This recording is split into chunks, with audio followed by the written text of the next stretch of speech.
Hi, welcome to the Insight channel, your user's guide to living life with vision loss. I'm Jazz, I'm a blind occupational therapist, and I'll be your guide. You know, there are few things that compare to warm cookies fresh out the oven with a cold glass of milk. You know, microwaves are great, but they can't do everything that an oven can do.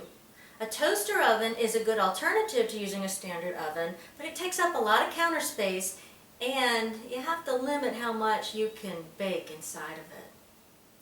I've been teaching people with vision loss for over 20 years. And one thing my experience has taught me is that using the oven is one of the first things to go when people start to lose their vision. And I get that, because this big hot box can be intimidating if you're used to handling it with vision. But I'm here to tell you that you don't require vision to use an oven safely. All you need is good balance, enough upper body strength to handle the food, and a few helpful tips. Step 1, set your oven dials by using tactual markers, like I demonstrated in the video on marking flat panel appliances.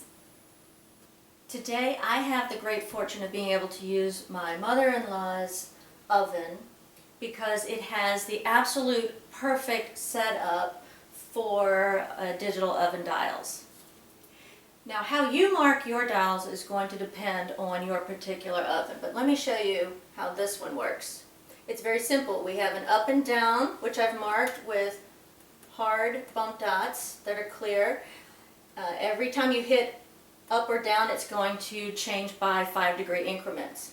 Then there's the bake, which is in a nice round soft bump dot, which has a totally different feel. All you have to do is hit bake. Then I'm going to hit the up button to start the timer, and it defaults to 350. That is ideal. If you're looking for a good oven, you want one that starts off with a 350 default. And it should be on its way. So lastly, you want to be sure that you clearly mark the stop or clear button on all of your devices, and make sure whatever you use, it's quick and easy to find and consistent. I always recommend scratchy Velcro on all appliances. Step 2, prepare what you're going to bake. There are lots of quick and easy options for things that can go right from the refrigerator into the oven nowadays. Cinnamon rolls, biscuits, cookies, even some frozen dinners. Today I am going to actually do cookie dough that comes pre-measured. All I had to do was position it on the pan. And just as a little tip, I like to use the silicone pan liners because it's safer and easier to remove the food after it's been cooked, and it makes cleanup a breeze. Step 3, positioning is important for safety when you're handling an oven. Generally, people like to handle the oven head on and open the door towards them, which I can see why it would be scary when you start to lose your vision if you're going to do it that way. But it's actually safer if you're dealing with vision loss to step to the side of your oven. If you're right-handed, you want to be standing to the left of your oven so that you can put your left hand on the countertop and use your right hand to manage the door and to place the food inside of it. Next, find an oven mitt that best fits you and helps you keep a good grip on the item you're putting into the oven. There are many kinds.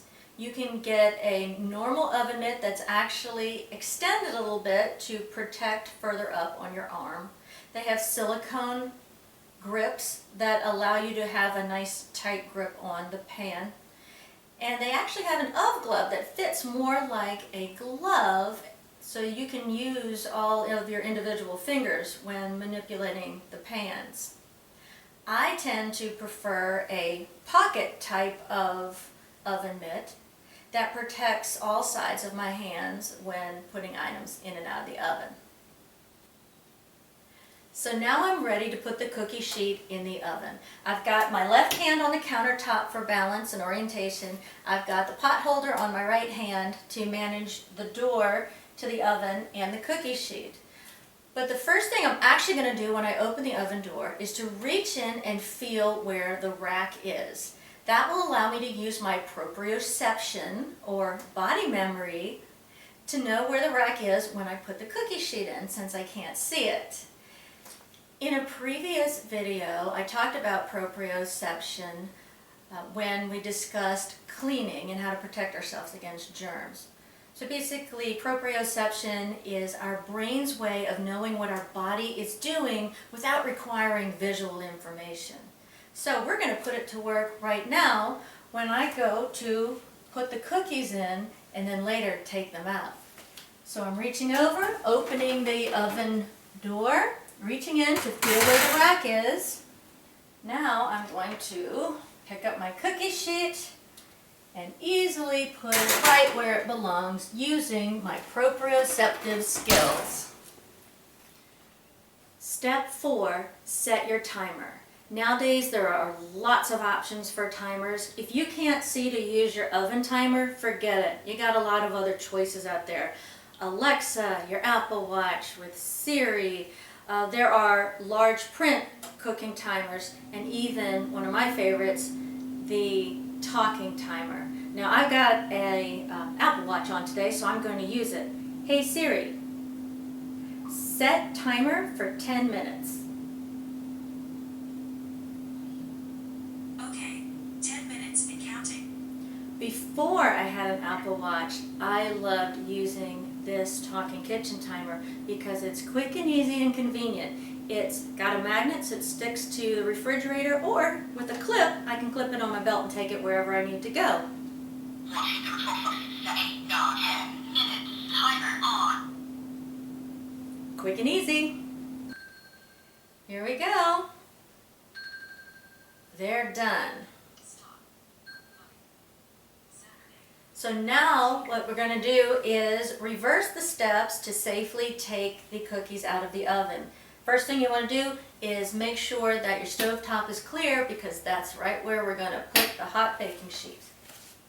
Hand on the countertop, standing to the left of the oven. I'm opening the oven door all the way. I'm going to use proprioception to reach in and find my pan and place it right on the stovetop. Close the oven and we're done. Smells great. Don't forget to turn the oven off before pouring that glass of milk. So now you have insight on how it works. I'm standing here with my cold glass of milk, waiting for these cookies to cool off. They smell delicious. In a future episode, I'm going to show you how to read the directions on the packaging. But today we focused on techniques for positioning and some simple tools you can use to use your oven safely if you have vision loss. And remember, proprioception is an important part of success when using your oven. If you're still not feeling super confident, I suggest that you ask a friend or family member to hang out with you while you're baking. I am sure you can bribe them with the fruits of your labor at the end. But having somebody close can give you the confidence to practice and develop your skills. I'm sure you'll be surprised how quickly you develop your independence so you can get back to baking and enjoying working with the oven again. Next week, I'm going to show you even more tricks of the trade so that you can bring baking to a new level if you have vision loss. Thanks for joining me today. If you liked this video, click on the thumbs up at the bottom of your screen to like it.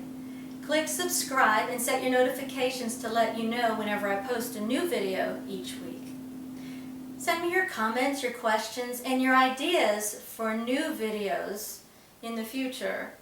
I'm here to answer your questions and to help you learn how to cope with vision loss so you can keep doing the things that you need and want to do. So no worries, you got this. I'm here to help. See you next time.